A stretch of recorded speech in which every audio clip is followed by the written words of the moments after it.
Kababayan kong Pilipino, sa makaisa pa, ngayon ko lang rin kayo nakita eh.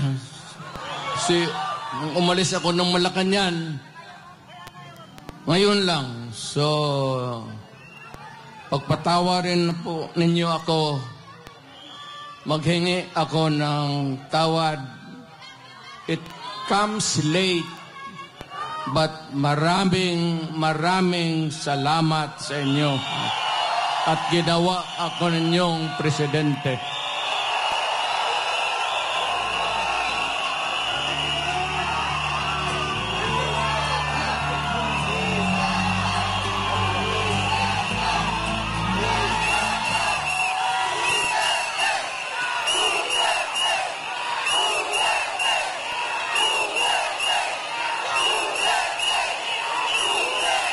Ang pinuntahan ko dito, nandoon naman ako sa Davao. Pag gano'n nang ako lumakad, staggered, I use a cane, nagbabadtos na ako. Because of old age.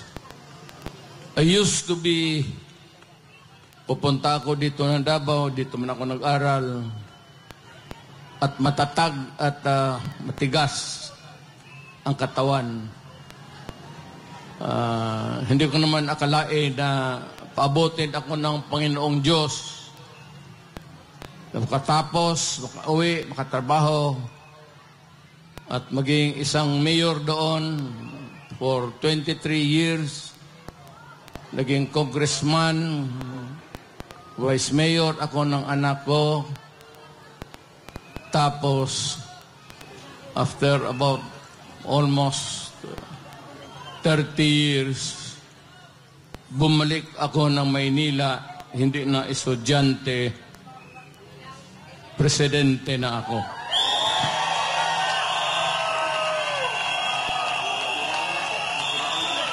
Itong ibigay ko sa inyo, maliit ito na bagay. Pwede ninyong itapon ito pagkatapos. Tapon mo lang sa isip mo. Pero pagdating ng panahon, nakikiusap ako sa inyo, nakaluhod, na huwag ninyong kalimutan, ito ay legal. It could spell the difference of what we have now, what we can pass to you, our children, at anong maibigay mo sa iyong mga apo at mga apo at mga anak na mga apo nila. Alam mo, may mga tao talagang ayaw ko sanang lumipas na eh. Lumipas na. But every time sa ating history, ni kung may presidente man who started first of all, na una, gusto niyang kulikutin, pakialaman, kalkalin niya ang Constitution. Unfortunately, Ferdinand Marcos Sr. Kaya nakataroon tayo ng from 4 years to another 4 years to martial law hanggang naging 20 years. He could have done it in 10 years. But because they wanted themselves in power, may mga tao dito kayo, binanganak kayo si Marcos, namatay na lang kayo dyan sa nilibing kayo, si Marcos pa rin ang presidente ninyo. Yan lang nga. You know, kayo sa likod, yung mga lumad, hindi man tayo makakaintindihan dyan. kay mga Ilocano, kaming mga Bisaya,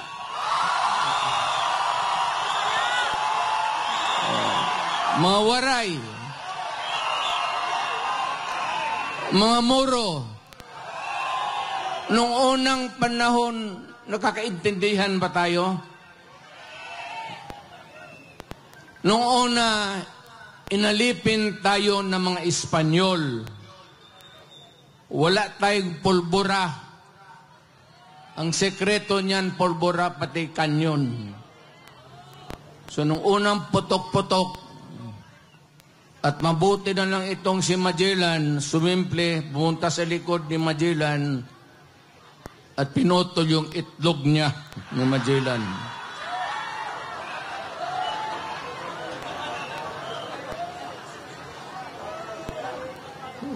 Kaya nung naging presidente ako, totoo yan, kayo, lahat man tayo Pilipino. Tingin-tingin ako dyan sa mga stamps. Jose Rizal, Bonifacio, Apolinario Mabini,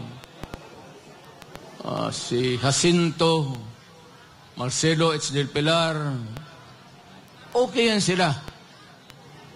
Naririnig na natin noon sa mga lulo ko na ito mga mahusay ng tao. Pero nung papalaki ako ng palaki, bakit puro Tagalog ito, mga Ilocano?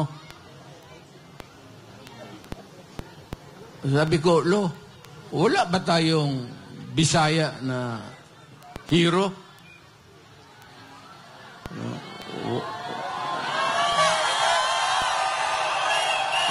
Wala manak. Nakalimutan lang tayo ng mga Tagalog kasi sa Bisaya lang tayo. Kumputang ina ito. Kaya, nung na-presidente ako, tinawag ko ito mga historical commission natin. Yung tagagawa ng mga stamps natin. Hoy! Nga kayo.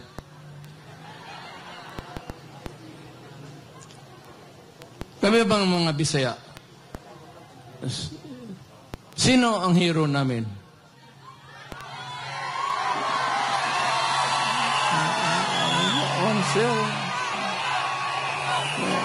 Na balitaan namin si Daguhoy sa Cebu. Ang problema kay Daguhoy, of later years, nung bago na, ito mga polis na gago, lahat ng mga polis, ang tawag nila sa mga ganon, Daguhoy. Kung bakit ito yung ipangalan Daguhoy ang mga animal na kriminal na paano na si Daguhoy hindi natin mahiro? O sino pa sabi din? Yung tigas na Cebuano, sino? Sabi man nila, meron man, sir. O sino?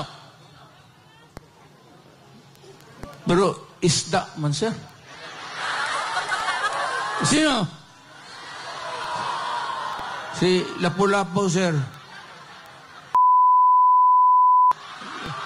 Yun ang pumatay kag medyo bukas pag walang istampa yung kaya ngayon nandyan na si Lapu-Lapu tapos si Daguhoy. So, sinabi ko sa mga polis pati military, huwag na ninyong tawagan yung mga hold-upper, mga kidnapper na Daguhoy. Ayaw ko, bakit nakaugulian nila yan? Hindi naman sinasadya siguro. Pero medyo may 2-3 na kami. Kung mamatay si Epe o si Bongo, baka madagdagan natin ng pangatlong hero.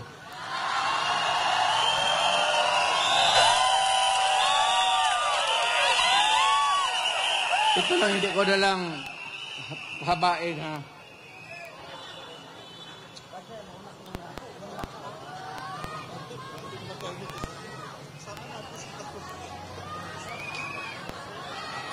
Ito ba dalawang papel? Ito yung konstitusyon ngayon. Bantay kayo dito. Bantay kayo dito. It would have a long and lasting, miserable life for you all. Ito yung konstitusyon natin. Ang una talang gumalaw nito, iba-iba niya, si Marcos. Maniwalat ka hindi. After a few decades, ang pangalawang taong gustong kumalkal ng konstitusyon natin, Marcos rin.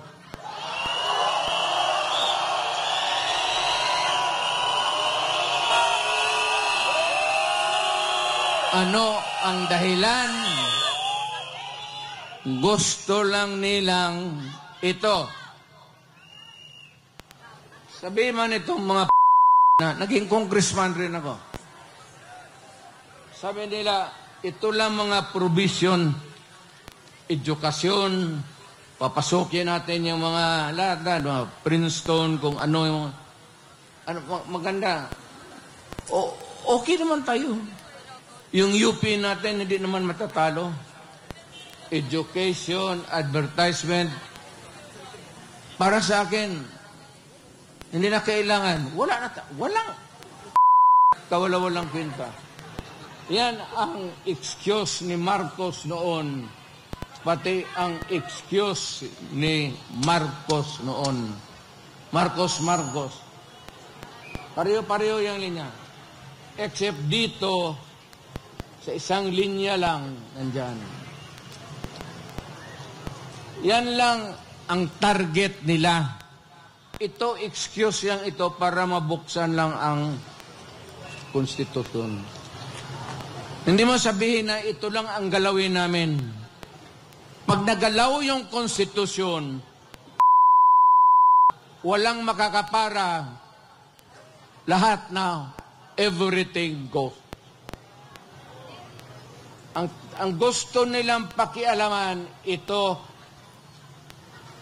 yung termino ng tatay niya, na binalastog niya, at itong konstitusyon ngayon, ni Martin Romualdez, asawa si Lisa, pati si Bongbong. Ano ang gusto nila? Pahabaan ang konstitusyon. Kasi noon nga, nilampastagan ni Marcos, napaalis siya sa Pilipinas, sinauli yung original. Pero, ginawang original, pero ang ginawa, one term lang ang president. 6 years, walang re-election. Kagaya sa akin. Yung konstitusyon na inabot under which Marcos was elected, ganon rin. One term, 6 years. Ito, excuses na lang ito. Kagaya nito ni Marcos rin noon sa tatay niya. Ang puntarya talaga nila, ito, dito, ito. Yung term extension noon po.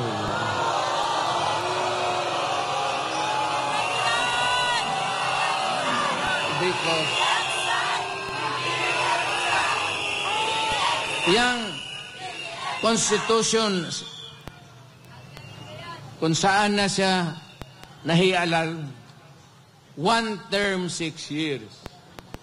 Ngayon, gusto nilang Chacha, People's Initiative. Ang balita ko, may pangatlo na yan, Constituent Assembly by Congress. Mukhang inumpasahan na nila kahapon. Mas madali yun at walang objection. So, kung may galawin man ang konstitusyon, isa lang.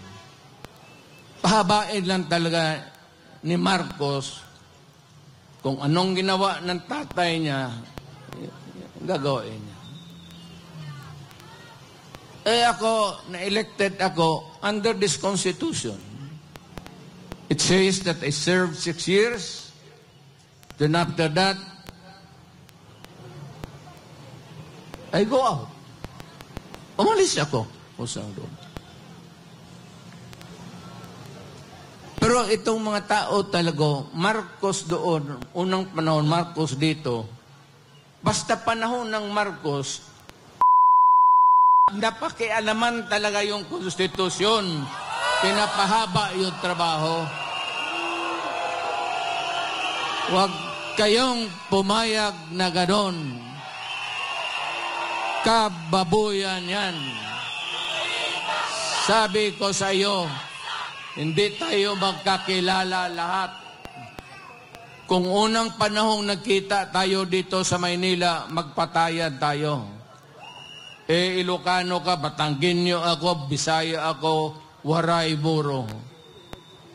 But in 1935, yung matatanda natin, yung mga minuno natin, nung binatawan tayo ng Espanyol, ang Espanyol nag-istambay sa Pilipinas ng 400 years.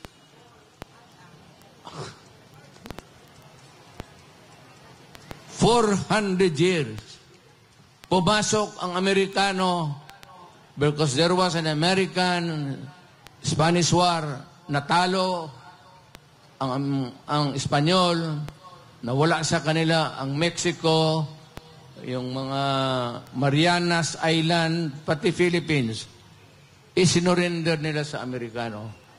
So, ang umupo uli dito ang Amerikano. So, ilang taon tayo nagdusa, nagpakahirap sa mga banyaga. Ngayon, may isang presidenteng dumaan na matagal na dinispatsa naman sana namin. Pati ito ngayong anak, may tuyo sa ulo talaga ang mga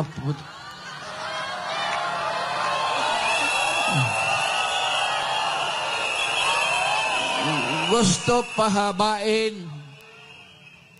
Sila lang naman yan yung gustong mapahabain ang termino nila. Ang Pilipino, lamang interest niya magpahaba ng termino. Ang Pilipino, ang gusto magpahaba ng utid para papakaligaya kung sino ang gustong paligayahin.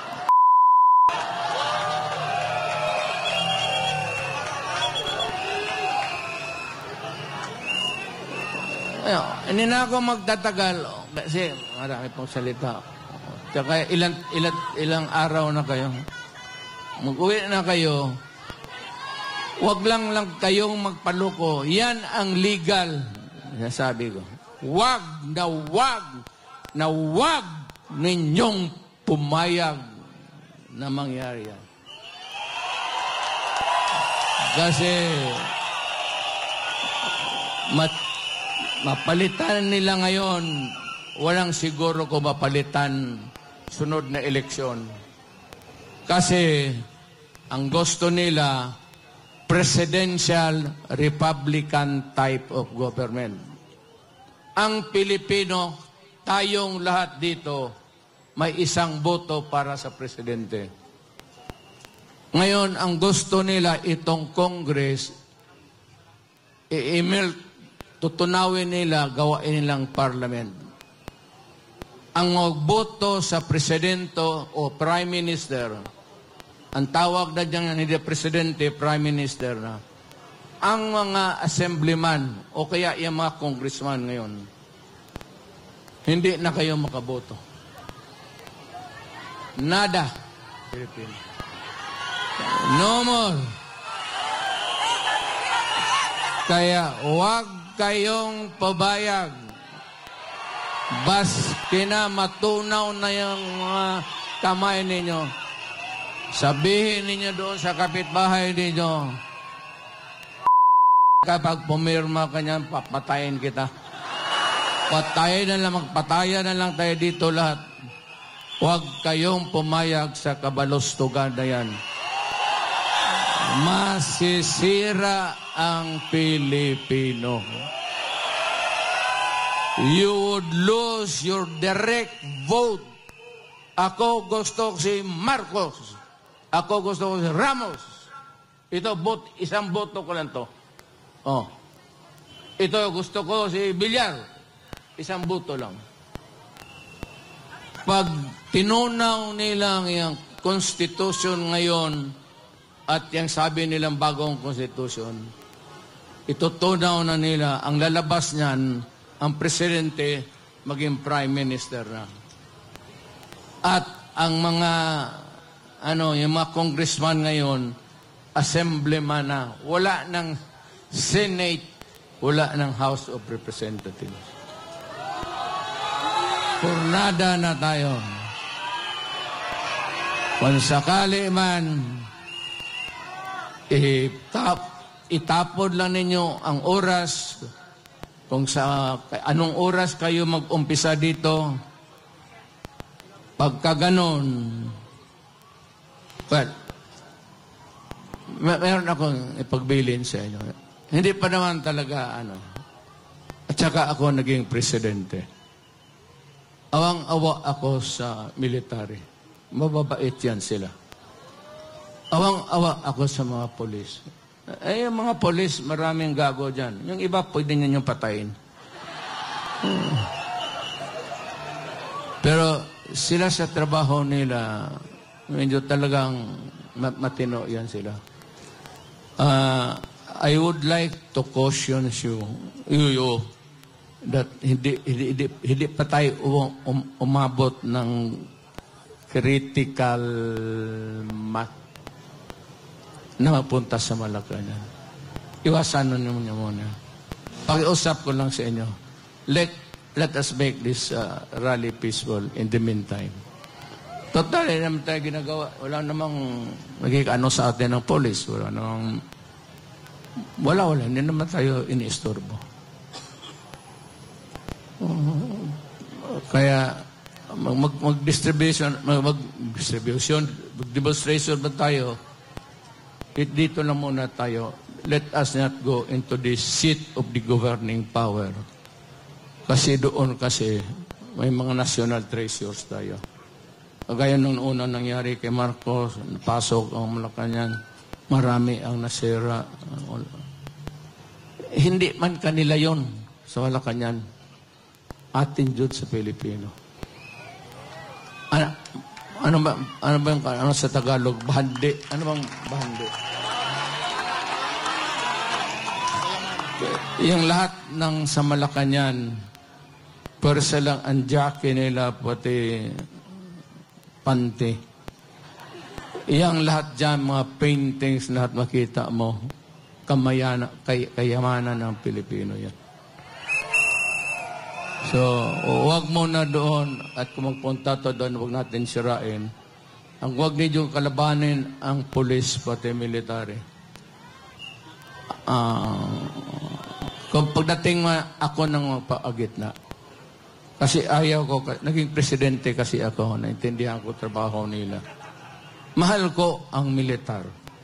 Mahal ko ang mga pulis.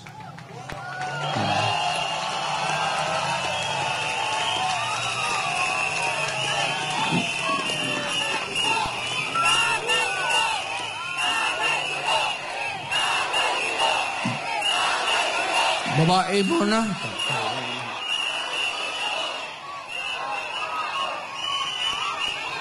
May nakikita kasi ako nung polis, ako nung presidente pa ako na na-assign sa akin. Nawala man nung ko dito. Pero the one thing that I can contribute really is let us avoid bloody incident. Hindi pa. Dadating yan. Talaga.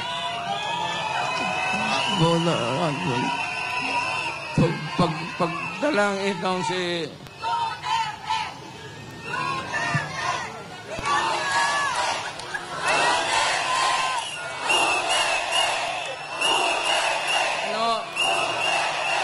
Alam mo, alam mo, si Marcos, pasyal-pasyal na lang yan.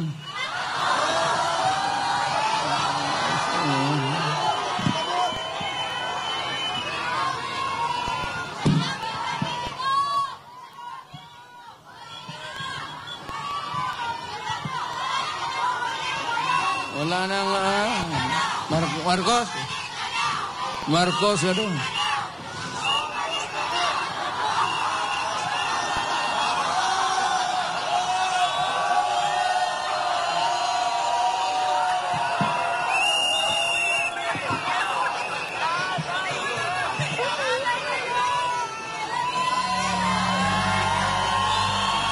Mahal ko kayong lahat.